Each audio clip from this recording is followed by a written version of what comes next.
자, 안녕. 두 번째 시간입니다. 자, 저번 시간에 이어서 물의 특징을 마무리해보면, 자, 물은 화면에 있는 것처럼 세 가지의 특징을 얘기할 수 있는데, 열을 잘 보존합니다. 비열이 높다라고도 하는데요.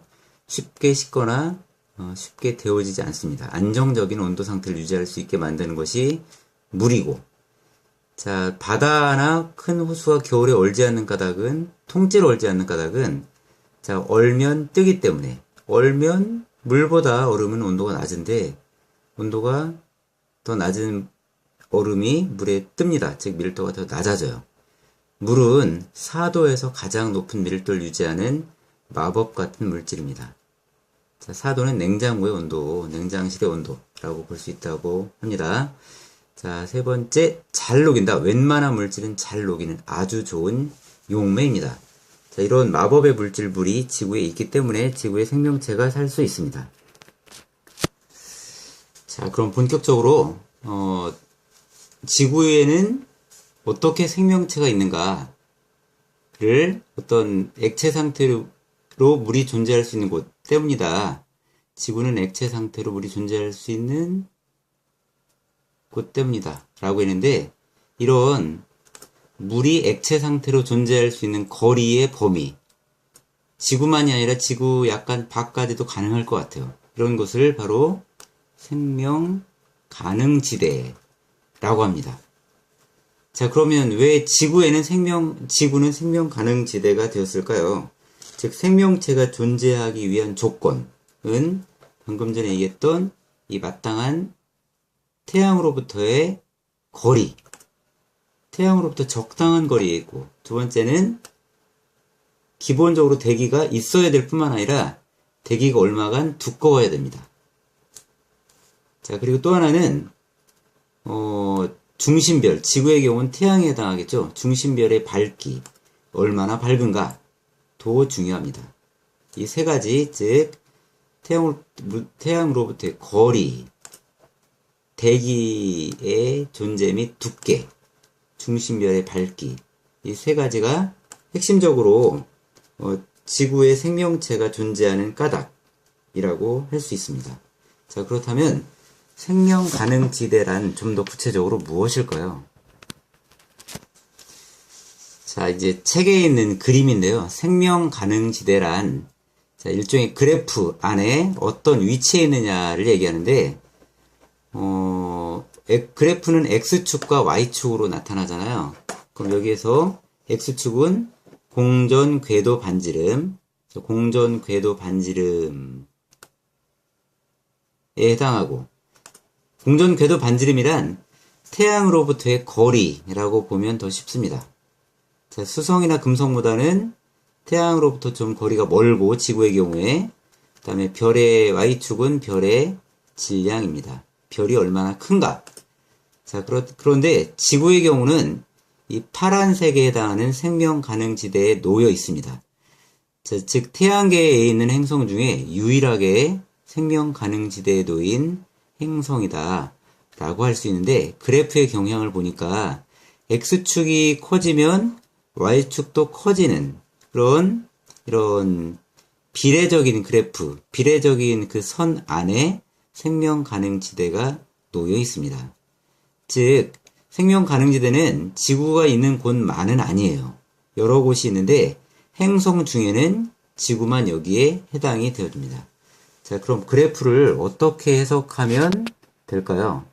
그래프를 해석하는 것이 우리 이과생들 아니면 뭐 이런 과학을 공부하는 사람들에게는 핵심적인 내용인데, 자, 이제 비례한다는 얘기를 방금 전에 했기 때문에 비례한다라는 개념으로 보면 될 것 같아요. 만약에 태양보다 좀 작은 별이 있다. 태양보다 작은 별, 반밖에 안 되는 이런 별이 있다. 라고 하면 이런 별을 태양처럼 모시는 이런 별을 데리고 있는 그런 행성이다라고 하면 이쯤에 좀 더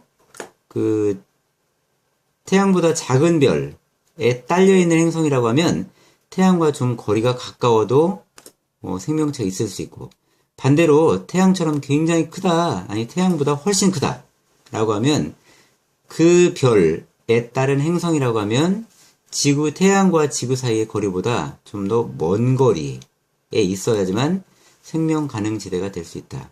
즉, 생명 가능지대란 별의 크기와 그 별로부터의 거리, 크면 멀리 떨어져 있어야 되고 작으면 조금 덜 떨어져 있어야 되는 그런 이런 비례적인 그 위치에 생명 가능지대가 놓인다 라고 그래프를 해석할 수 있겠죠.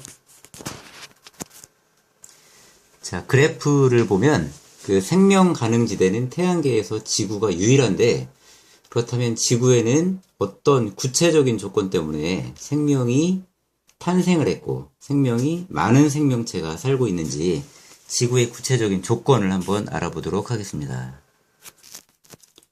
자, 첫 번째로 태양과의 적당한 거리입니다. 너무 멀면 추울 것이고 너무 가까우면 뜨거워서 타버리겠죠. 자, 적당한 거리, 이게 첫 번째 조건이고, 자, 두 번째는 대기와 자기장입니다.